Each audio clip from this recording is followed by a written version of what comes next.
So here we are, this little corner of my youngest daughter's room, Victoria. Well, Victoria doesn't live here anymore. She lives in Paris. So I have taken over this corner of the room. Back there are my daughter's manga, comics, and lots of manga over here. And you will see over there, I'll show you at some point this month, the bookshelves that I have in here. So it's kind of like a little mini library in the corner.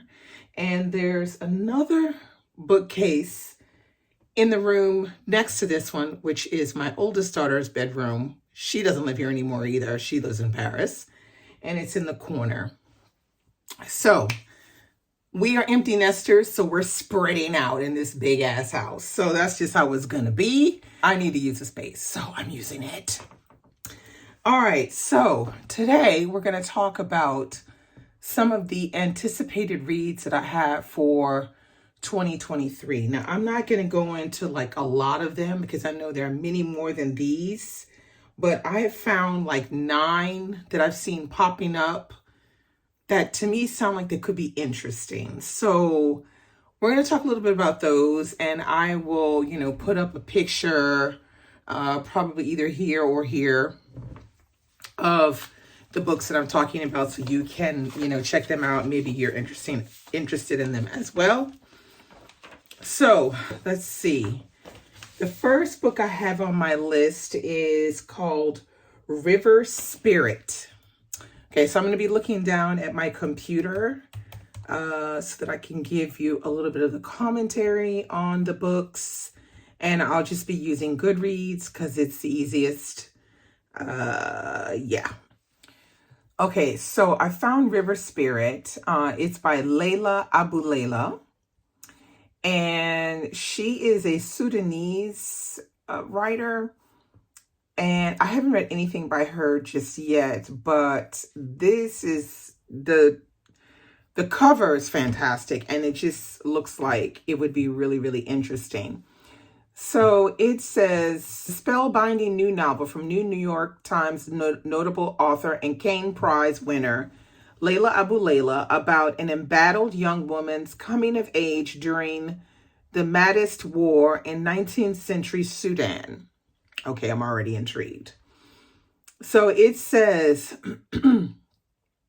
when Akuani and her brother Bull are orphaned in a village raid in South Sudan, they're taken in by a young merchant, Yasin, who promises to care for them, a vow that tethers him to Akuani through their adulthood. As a revolutionary leader rises to power, the self-proclaimed Mahdi, prophesied redeemer of Islam, Sudan begins to slip from the grasp of Ottoman rule, and everyone must choose a side. A scholar of the Quran, Yasin feels beholden to stand against the false Mahdi, even as his choice splinters his family. Meanwhile, Akuani moves through her young adulthood and across the country alone, sold and traded from house to house, with Yasin as her inconsistent lifeline. Everything each of them is striving for, love, freedom, safety, is all on the line in the fight for Sudan. Okay, that sounds really cool. And I mean, look at this cover. It's just beautiful. So that is River Spirit, and it is being released on March 7th, 2023. Okay, so the next book I have on the list is Wild, Beautiful, and Free, and that is by Sophronia Scott. Now, Sophronia Scott, she wrote a book called Unforgivable Love, which is a retelling of Dangerous Liaisons. So I did a read along for Read So Lit one year, and we read that together. I think it was for Read So Lit in February. And now Sophronia Scott is coming out with a retelling of Jane Eyre.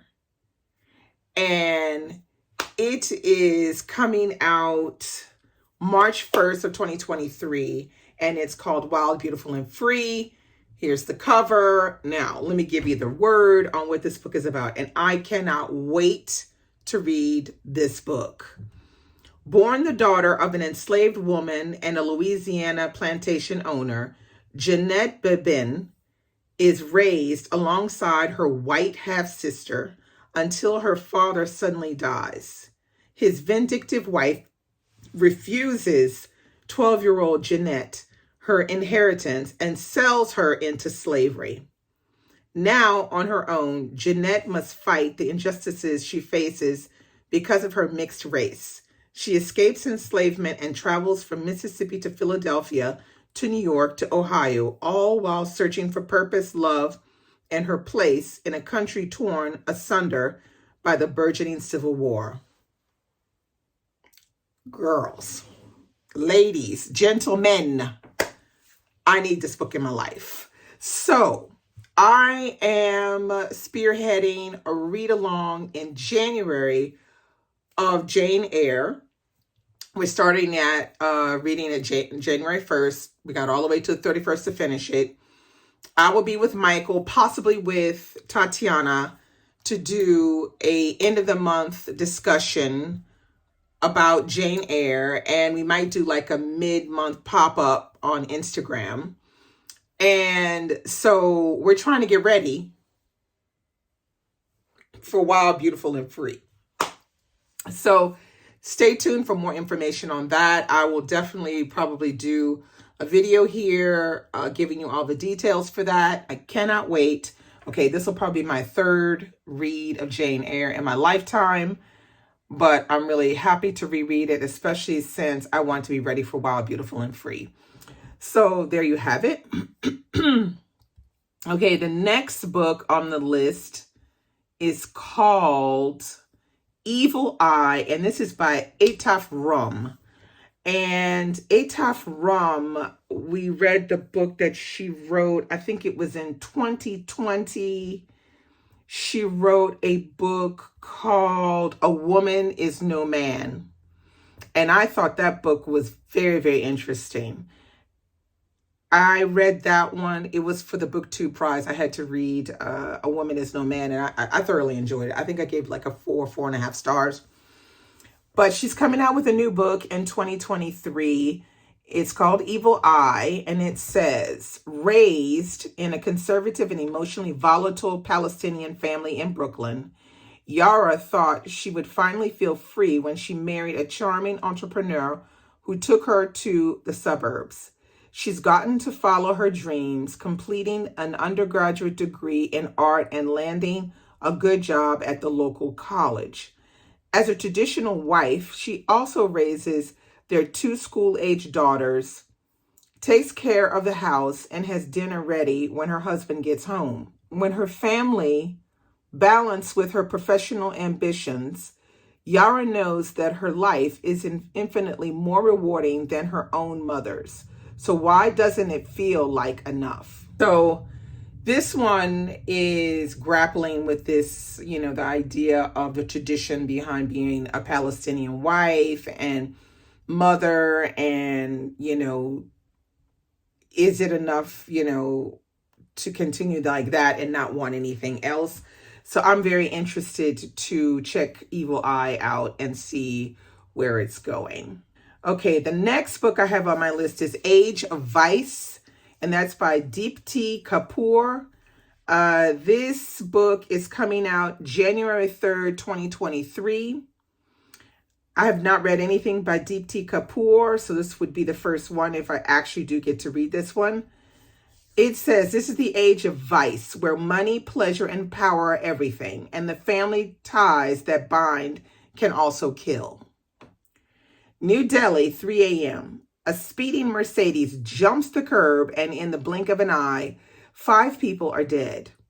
It's a rich man's car, but when the dust settles, there is no rich man at all, just a shell-shocked servant who cannot explain the strange series of events that led to this crime. Nor can he foresee the dark drama that is about to unfold. That sounds real good. So I feel like this one, yeah, this one is going to be very, very interesting. And so Deepti Kapoor grew up in Bombay, and this is like a kind of crime, you know, kind of mystery kind of story. I love those kind of stories, especially when they take place in places like India. And I feel like this one is, ooh, I don't know if this is a long book or not. Let's see. Yeah, this book is 544 pages. So if you're not ready, you know, if you're not into reading the big books, then you're probably going to pass on this one. But I'm definitely going to try to give it a go. And yeah, I find like those kind of stories are just, they're interesting. And then you learn so much about the place through the stories. So yeah, so Age of Ice. Okay, the next story that I have on here is The House of Eve by Sadiqa Johnson. Okay, now the first book I read by Sadiqa Johnson was Yellow Wife. And oh my God, that book was fire. If you have not read Yellow Wife by Sadiqa Johnson, get your life. Go get the book. It's so freaking good. Okay, so that one was a historical fiction novel, and it was based on, you know, on some truth. But this one is a little different. It's called The House of Eve, and it takes place in the 1950s in Philadelphia.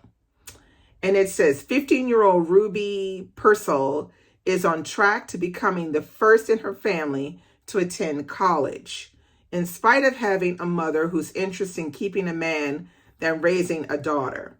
But a taboo love affair threatens to pull her back down into the poverty and desperation that has been passed on to her like a birthright. Then it says Eleanor Quarles arrives in Washington, D.C. with ambition and secrets. When she meets the handsome William Pride at Howard University, they fall madly in love. But William hails from one of DC's elite family, wealthy Black families, and his parents don't let just anyone into their fold. This one is going to be good, y'all. I guarantee this one's going to be good. So can't wait for that to come out. It's coming out in February. So if I'm lucky, I'll be able to get a copy and be able to read it during Read So Lit in February. So we're going to see. All right. Our next book is Butter and Other Stories by Gail Jones. Okay, so Gail Jones is back at it, y'all. Okay, after written Corregidora, The Healing, Eva's Man, which was all back in the day, she took this huge long break, like a huge break. And now she back and she popping them books out. Okay, she popping them out. She's already had Palmaris come out, which I was going to read and just have backed away from the book, having heard so many bad reviews of it.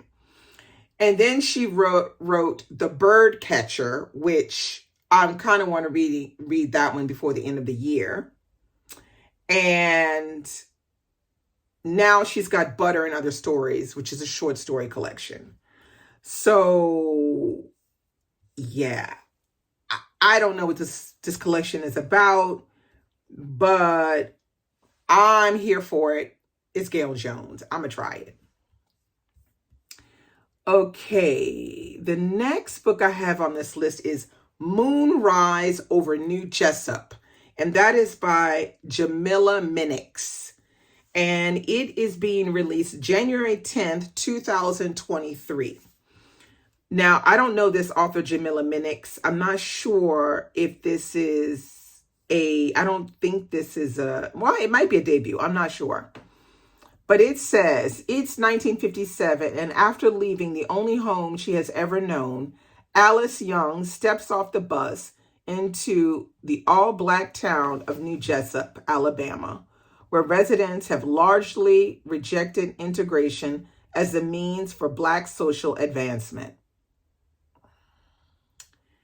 Instead, they speak to maintain and fortify the community they cherish on their side of the woods.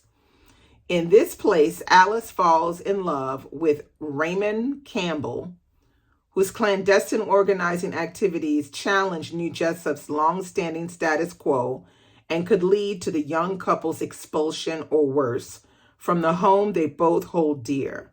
But as Raymond continues to push alternatives for enhancing New Jessup's political power, Alice must find a way to balance her undying support for his underground work with her desire to protect New Jessup from the rising pressure of upheaval from inside and outside their side of town. Okay, this one sounds like it could be very, very good. And it's very interesting because it's blurred by Barbara Kingsolver. She says, with compelling characters and a heart-pounding plot, Jamila Minix pulled me into pages of history I'd never turned before. So that's kind of interesting. I feel like this one, The Moonrise over New Jessup, that sounds like it's going to be good. It sounds, yeah, that plot line sounds excellent. So, yeah. And then it says here, winner of the 2021 Penn Bellwether Prize for Socially Engaged Fiction. A thought-provoking and enchanting debut about a Black woman doing whatever it takes to protect all she loves at the beginning of the civil rights movement in Alabama. So very, very interesting. Okay, now the last book I have on my list is Spare by Prince Harry. Yeah, I want to know the tea. Okay, now, I know people out there hating on him for writing this book, but there's a lot of, I think he feeling this, he's feeling that. He thinks this, or, Megan thinks that. I feel like better we read the book and find out what he got to say. That way we know what he's standing behind as his truth. So this book is coming out on January 10th, 2023. And, I know people are going to be hating on this book even before they even read it. But I'm curious. I want to know what he has to say. So it says, it was one of the most searing images of the 20th century. Two young boys, two princes, walking behind their mother's coffin as the world watched in sorrow and horror. As Diana, Princess of Wales, was laid to rest, billions wondered what the princes must be thinking and feeling and how their lives would play out from that point on. For Harry, this is that story at last. With its raw, unflinching honesty, Spare is a landmark publication full of insight, revelations, self-examination, and hard-won wisdom about the eternal power of love over grief. Yeah, it sounds like it's going to be all the stuff that he wanted to say before, but that he was muzzled by the firm, so he couldn't say nothing. So now you're going to say it all. Now, there's people out there going to be mad about him for saying it all, but I feel like, you try to cover something up, it will eventually get uncovered. The truth will shine through. So this is his truth, and I'm interested to read it to see what he's got to say. Now, the only way I will stop reading is if it's, if it's just so poorly written that I can't get through it or something. So those are the 9 books that piqued my interest that I, saw when I was looking through new releases and things that I think could be interesting. So, comment below and tell me what you think about these books. Would you read it? Would you not read it? Why? Why not? Let's talk about it. And I'll see you tomorrow with another Vlogmas video. Bye.